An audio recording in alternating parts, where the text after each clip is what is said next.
Hi, I'm Darren. This is Dolls Rescued.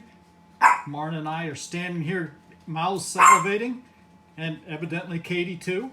It is Pi Day, March 14th. As you all should know by now, we celebrate it here.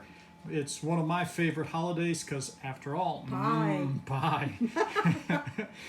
We went simple today like we usually do anyway. Some pot pies, followed by a peach pie. Yeah, but you made that peach Well, pie. I kind of made it. You did make I it. did make that peach pie, but using store-bought materials. So anyway, it is Pi Day. We are so glad that you could join us today. I hope you're having a great Pi Day yourselves. Let us know in the comments, what are you eating today on Pi Day?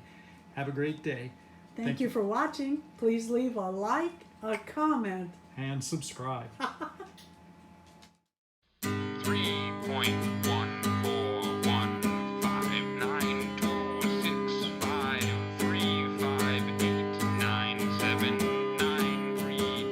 3.1415492539265358. Everybody asks me why I'm so excited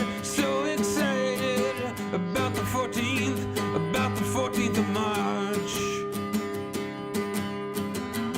I get to be alive on 31415 at 9:26 in the morning, but I better give you this warning. No, it's not a national holiday, it's an irrational holiday, and though it's lived across the nation, it's only an approximation.